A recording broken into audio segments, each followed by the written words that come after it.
समाज किस हद तक आदमी पर हावी होता है, आइए देखते हैं।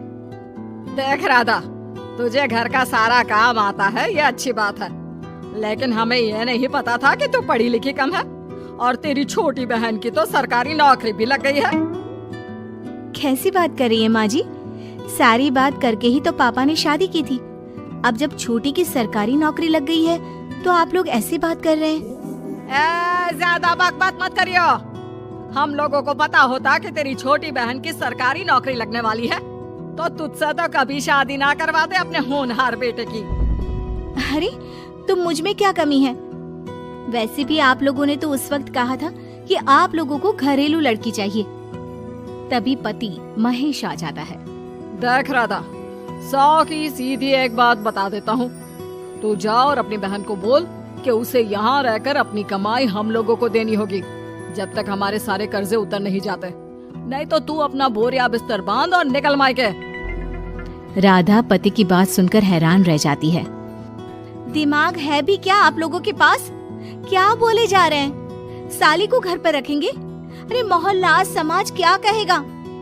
और माना पिताजी को उसके पैसों की जरूरत नहीं है, लेकिन वो अपनी कमाई आप लोगों को क्यों देगी? अरे क्योंकि हम लोगों के ऊपर कर्जे हैं, समझी? या तो तू कमा कर ला या अपनी बहन को बोल कि अपनी बहन का घर बचाना चाहती है तो यहाँ आकर रहे। सभी मिलकर राधा को घर से निकाल देते हैं। राधा भी कहाँ जाती, मायके जाकर रोने लगती है।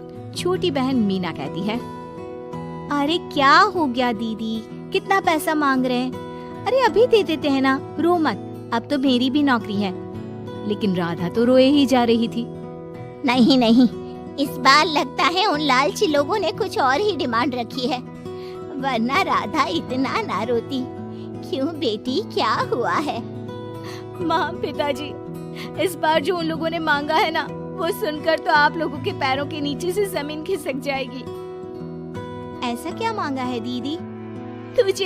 तुझे मांगा है।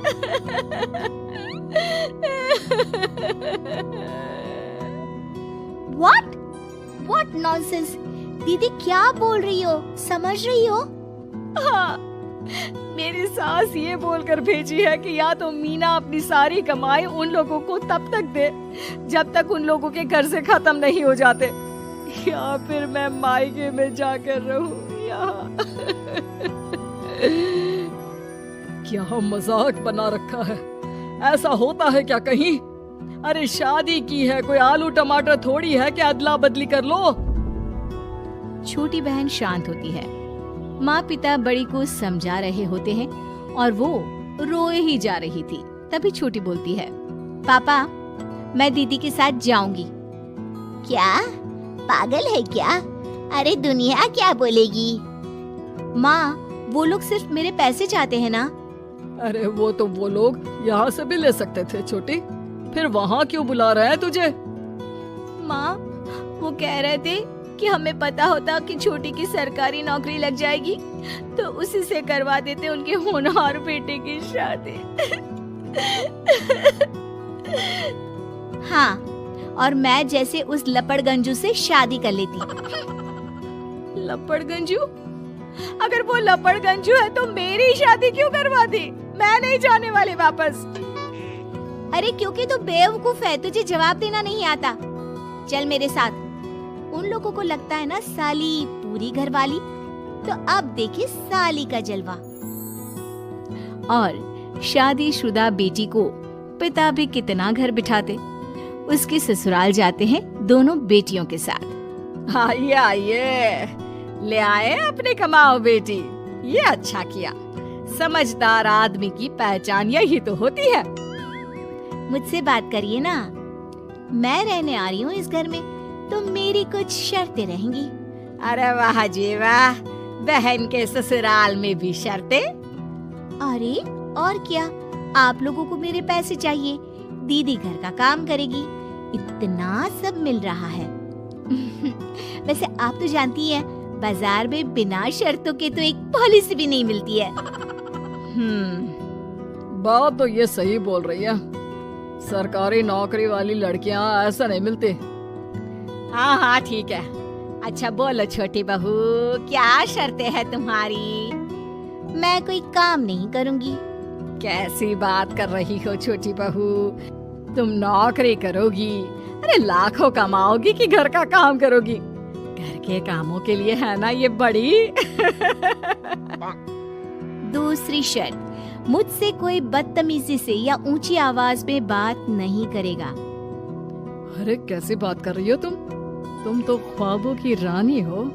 शट अप जीजाजी, साली से मजाक करना अलग बात है, लेकिन याद रहे साली बहन होती है बीवी की, और बीवी की बहन यानी आपकी बहन। माँ ये क्या बोल रही है? बहन। अरे ना बेटा, मैं हूँ ना, बात करती हूँ ना, रो मत बच्चा, रो मत। खैर, पिता दोनों बेटियों को छोड़कर चले जाते हैं। अगली सुबह, अरे सरला, जल्दी से मेरा और तुम्हारी बहन का खाना पैक कर दो, हम लोग ऑफिस के लिए निकल रहे हैं। लेकिन सरला तो सोफे पर बैठकर टीवी देख रही होती है। देखो जी, मेरी बहन पैसे कमा रही है तो मैं क्यों काम करूं?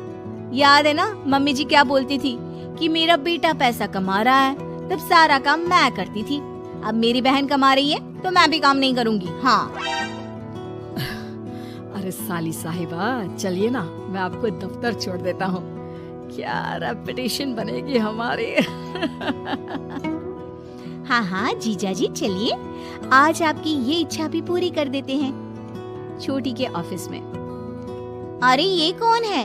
तेरे जीजाजी है ना? ये कैसे तुझे छोड़ने आ गए?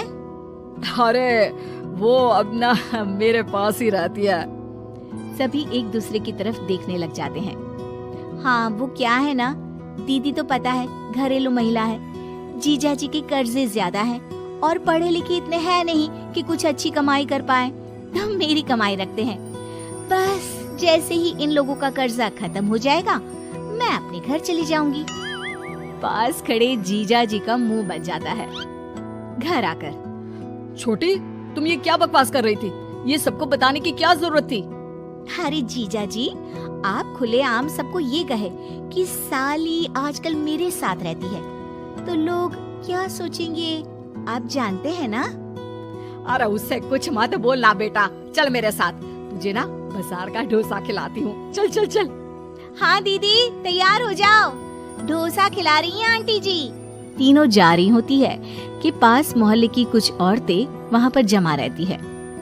अरे लाजो बहन, बहू की बहन यहीं रह रही है क्या? हाँ हाँ, इसे भी रख लिया है। अब आप तो जानती ही हैं कि हम लोगों का दिल कितना बड़ा है।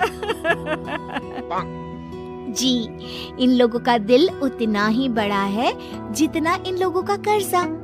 अब बेचारी बुढ़िया का बेटा लायक तो है नहीं, और बहू की बहन की सरकारी नौकरी, तो ले आए घर अपने। इनका कर्जा अब मेरी कमाई से ही तो खत्म होगा ना। सबके सामने सास की भी बेइज्जती हो जाती है। घर आकर सास और बेटा दोनों छोटी पर बरस पड़ते हैं। बस, मैंने कहा था मुझ पर कोई नहीं चिल्लाएगा। मैं जा रही हूँ अब। अरे लेकिन, अरे जाने देना माँ, मुझे एक बात समझ में आ गई है। अगर हमें खुद पर विश्वास हो तो अपनी समस्याओं को हम खुद सुलझा सकते हैं।